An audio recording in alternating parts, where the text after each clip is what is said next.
अनंत चतुर्दशी 2025 अनंत चतुर्दशी पर क्यों बांधा जाता है अनंत रक्षा सूत्र, जानिए महत्व और पूजा विधि। अनंत चतुर्दशी 2025 गणेश चतुर्थी के बाद डोल 11 और उसके बाद अनंत चतुर्दशी आती है। अनंत चतुर्दशी का व्रत भाद्रपद के शुक्ल पक्ष की चतुर्दशी तिथि के दिन रखा जाता है। अनंत चतुर्दशी 2025 गणेश चतुर्थी के बाद डोल 11 और उसके बाद अनंत चतुर्दशी आती है। अनंत चतुर्दशी का व्रत भाद्रपद के शुक्ल पक्ष की चतुर्दशी तिथि के दिन रखा जाता है।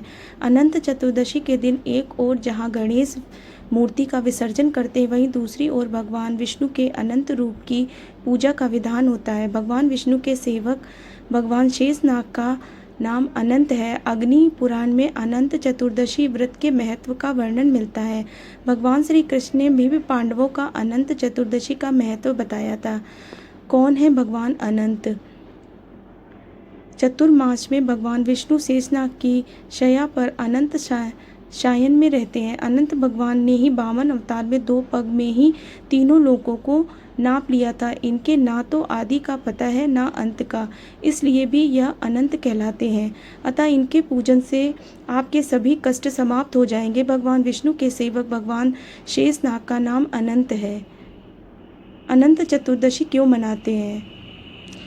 6 चतुर्थियों का खास महत्व। भाद्रपद शुक्ल की अनंत चतुर्दशी, कार्तिक कृष्ण की कृष्ण रूप या नरक चतुर्दशी, कार्तिक शुक्ल की बैकुंठ चतुर्दशी, बैसाख शुक्ल माह की विनायक चतुर्दशी, फाल्गुन मास की चतुर्दशी और महाशिवरात्रि और श्रावण मास की चतुर्दशी शिवरात्रि का खास महत्व है। भाद्रपद शुक्ल की अनंत चतुर्दशी के दिन भगवान अनंत की पूजा का विधान होता है। यदि आपने जीवन में सब कुछ पाकर सब कुछ खो दिया है और संकटों से घिरे होकर कष्ट झेल रहे हैं, तो अनंत चतुर्दशी का विधिवत पूजा व्रत रखें और पूजा करें, फिर से सभी कुछ प्राप्त करेंगे। इसलिए मनाते हैं। अनंत चतुर्दशी का त्यौहार मान्यता है कि इस दिन व्रत रखने के साथ साथ यदि कोई भी व्यक्ति श्री विष्णु सहस्त्र स्तोत्र का पाठ करता है तो उसकी समस्त मनोकामना पूर्ण होती है। धन धान सुख संपदा और संतान आदि की कामना से यह व्रत किया जाता है। कैसे करें भगवान अनंत की पूजा? प्रातःकाल स्नान आदि से निवृत्त होकर व्रत का संकल्प करें। पूजा स्थल पर कलश स्थापित करें, कलश की विधिवत पूजा करें और भगवान विष्णु की तस्वीर को एक पाट पर स्थापित करें। कलश पर अष्टदल कमल की तरह बने बर्तन में कुश से निर्मित अनंत की स्थापना करने के पश्चात एक धागे को कुमकुम, केसर और हल्दी से रंगकर अनंत सूत्र तैयार करें। इसमें 14 गांठें लगी होनी चाहिए। अनंत सूत्र को भगवान विष्णु की तस्वीर के सामने रखकर दोनों की पूजा शुरू करें और उपरोक्त मंत्र का जाप करें। इसके बाद विधिवत पूजन के बाद अनंत सूत्र को बाजू में बांध लें। पुरुष बाएं हाथ में और महिलाएं बाएं हाथ में बांधें। अनंत चतुर्दशी पर क्यों बांधते हैं अनंत सूत्र?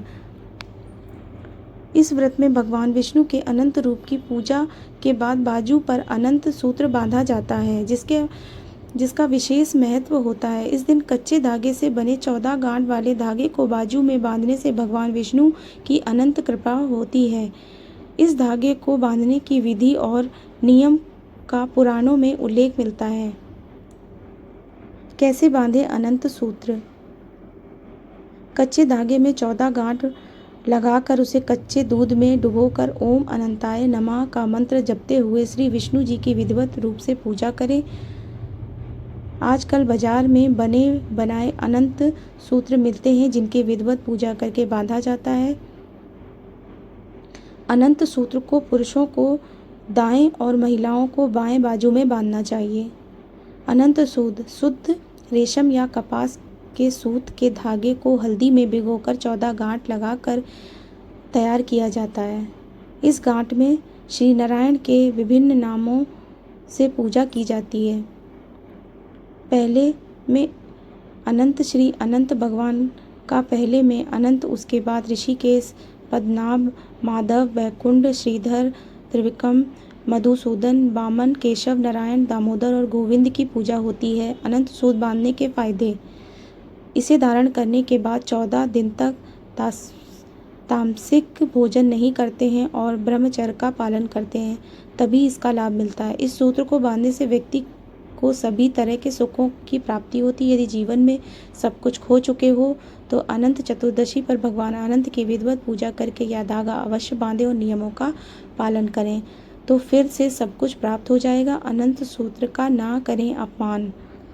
कहते हैं कि कैडल ऋषि ने इस धागे को अपनी पत्नी के बाजू में बांधा देखा तो इसे जादू टोना मानकर उसके बाजू से निकालकर इसे जला दिया था।